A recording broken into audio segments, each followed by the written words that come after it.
Yang memeriksa ijazah Jokowi adalah Puslapor Polri. Diingatkan ya sama netizen yang pernah merekayasa kasus Jessica Wongso, merekayasa kasus KM50, merekayasa kasus Verdi Sambo, merekayasa kasus Kanjuruhan, merekayasa kasus Vina Cirebon.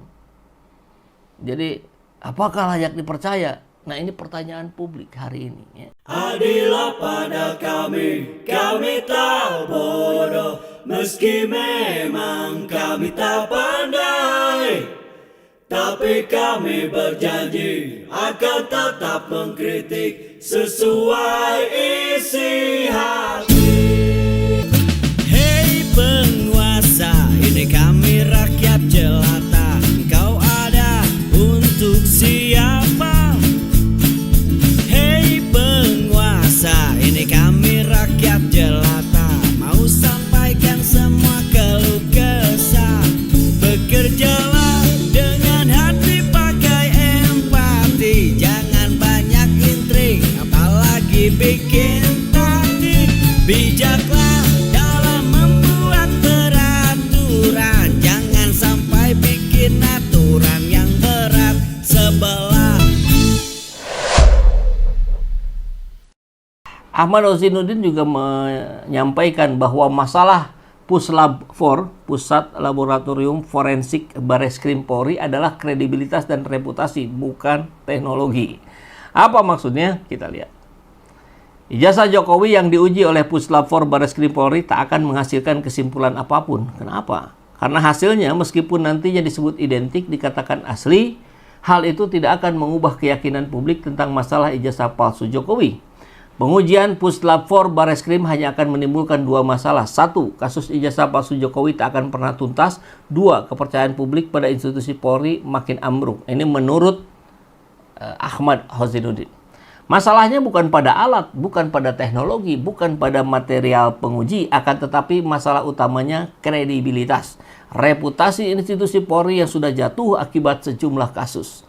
Apalagi sejak Polri mendapat predikat sebagai parcok, Partai Coklat. Kinerja Polri dinilai tak berorientasi pada penegakan hukum, melainkan berorientasi pada politik. Maka ini perang hukum atau perang politik? Pimpinan Polri saat ini adalah orang yang ditunjuk saudara Joko Widodo saat masih menjabat presiden, maka orientasi politik Polri pasti membela kepentingan Jokowi. Belum lagi kasus-kasus besar yang tak memenuhi keadilan yang dituntut masyarakat seperti kasus Kanjuruhan, KM50, pembunuhan Brigadir Joshua Huta Barat, kasus Vina Cirebon, hingga kasus kopi sianida. Semua itu mengonfirmasi bahwa problem kredibilitas Polri akut. Ya, Puslap 4 terlibat dalam kasus-kasus yang barusan ya.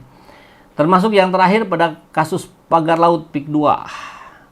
Makanya sejak awal kami menawarkan opsi agar dilakukan audit forensik terhadap Jokowi yang melibatkan sejumlah pihak termasuk ahli forensik dari luar negeri. Karena Dr. Rismon pun ahli forensik yang dilaporkan. Polri tetap dilibatkan, akan tetapi bukanlah unsur utama dalam proses audit forensik. Aturannya memperbolehkan tidak? Nah, ini kan pertanyaannya ya. Pihak yang terlibat setidaknya ada unsur dari akademisi, praktisi, ahli pembanding baik dari dalam dan luar negeri, serta kontrol politik melalui lembaga DPR yang membentuk tim ad hoc bagi kepentingan audit forensik terhadap ijazah Jokowi. Saya ingat minimal sampai detik ini partai-partai politik belum ada yang berespon. Kenapa? Lebih baik dengan proses yang melibatkan banyak pihak dengan hasil yang kredibel ketimbang hanya menggunakan lapor Mabes Polri dan berujung ketidakpercayaan masyarakat. Nah, ini yang disampaikan oleh Ahmad Ozinuddin. Dan beliau juga mempersoalkan penyelundupan pasal 35 dan pasal 32 UU ITE jelas mengandung motif jahat untuk mengkriminalisasi. Karena masalah pokoknya adalah dugaan pencemaran dan fitnah ijazah palsu Jokowi. Akan tetapi proses penyelidikan diperluas dengan pasal-pasal yang ancamannya 12 tahun dan 8 tahun yang tidak ada kaitannya dengan kasus fitnah dan pencemaran. Ancaman ini jelas akan dijadikan sarana legalisasi penahanan tersangka. Karena KUHP mengatur terhadap delik yang ancaman pidananya di atas 5 tahun dapat dijadikan alasan untuk melakukan penahanan bagi penyidik. Mari tuntaskan kasus ini tanpa motif kriminalisasi, Karena masa depan bangsa Indonesia dan legasi sejarah Indonesia jauh lebih berharga ketimbang saling memenjarakan terhadap sesama. Tentu kita sama sekali tidak berharap ini terjadi ya. Jangan sampai kemudian kasus Gus Nur Bambang Tri terjadi lagi. Persoalannya belum tuntas tapi korbannya sudah bergelimpangan. Nah ini tentu harapan kita bersama jangan sampai terjadi. Maka ya lagi-lagi UU ITE ya jadi senjata ini. Kali ini Jokowi yang melaporkan Roy Suryo CS ke polisi hanya karena mempertanyakan ijazah. Tapi siapa sangka 45 advokat top termasuk mantan Menkumham dan ex-ketua KPK pasang badan. Apa yang sebenarnya terjadi di balik layar? Maka pertanyaannya ini perlawanan hukum atau pertarungan politik? Karena akar masalahnya kita mesti ingat bahwa Roy Suryo dan kawan-kawan mempertanyakan keabsahan ijazah Jokowi secara publik. Kan itu. Nah, Jokowi melaporkan mereka ke polisi, diduga pasalnya 27/45 UU ITE atau pencemaran nama baik. Maka respon hukumnya 45 advokat plus, termasuk Amir Samsudin, Abraham Samad, ini membentuk tim advokasi anti kriminalisasi untuk membela para yang diduga melakukan pencemaran ini. Pertanyaan kuncinya, mengapa kasus sepele ini memicu mobilisasi massal para advokat? Apa agenda di balik solidaritas ini? Tentu kita harus pahami gitu. Pertama, sangat mungkin motifnya perlawanan terhadap kriminalisasi kritik. Isunya, kasus ini dianggap sebagai ujian kebebasan berekspresi. Jika Jokowi menang, kritik terhadap pejabat bisa makin rentan dipidana.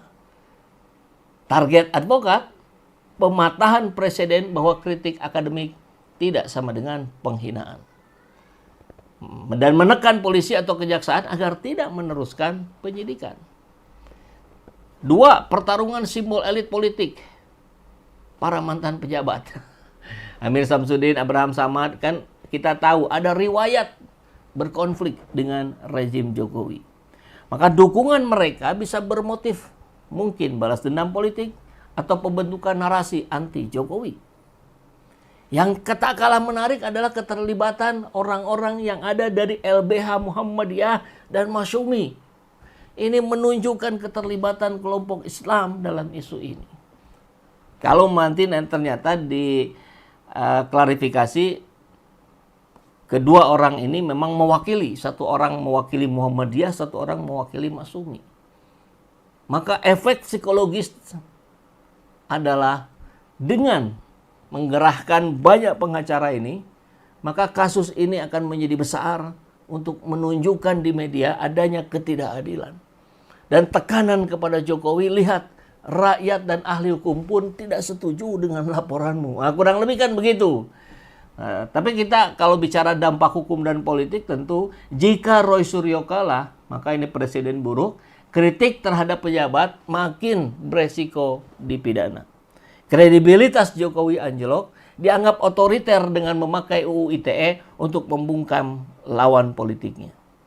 Tapi jika Roy Suryo dan kawan-kawan menang, maka ini kemenangan simbolis. Kritikus bebas mempertanyakan integritas pejabat tanpa takut dipidana. Jokowi terpojok. Nah, pertanyaannya tentang ijazah akan makin menjadi bahan cemoohan publik. Ironinya, Jokowi versus tim advokat ini. Kalau dulu nih Jokowi dianggap presiden rakyat yang anti status quo. Kini justru menggunakan alat hukum untuk melindungi diri dari kritik. Dan Roy Suryo yang sering debat di TV hari ini menjadi martir kebebasan berekspresi. Sosok yang dulu kerap sering muncul di TV, dielu-elukan menjadi pejuang kebenaran. 45 plus advokat itu sama dengan lebih banyak dari tim Juventus. Jika satu pengacara gagal, masih ada 44 cadangan. Nah kan kurang lebih logika publik bicara seperti itu. Kesimpulannya, apa yang sebenarnya dipertaruhkan?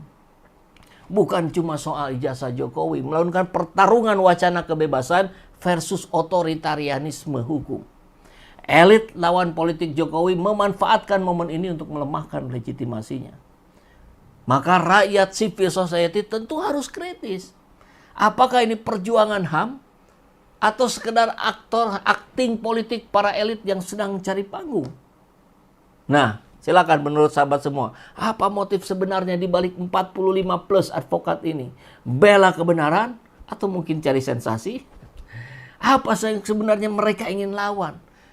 Atau mengapa Jokowi memilih jalur hukum ketimbang membuktikan keabsahan ijazahnya secara terbuka? Akankah kasus ini jadi presiden buruk bagi kebebasan berekspresi? Silakan komen di bawah. Ini bukan cuma tentang satu dokumen ijazah, tapi tentang bahaya kriminalisasi kritik di bawah Undang-Undang ITE. Pertarungan narasi elit politik yang memanfaatkan momentum dan masa depan kebebasan akademik di Indonesia. Yang memeriksa ijazah Jokowi adalah Puslap 4 Polri. Diingatkan ya sama netizen yang pernah merekayasa kasus Jessica Wongso, merekayasa kasus KM50, merekayasa kasus Verdi Sambo, merekayasa kasus Kanjuruhan, merekayasa kasus Vina Cirebon. Jadi, apakah layak dipercaya? Nah, ini pertanyaan publik hari ini ya.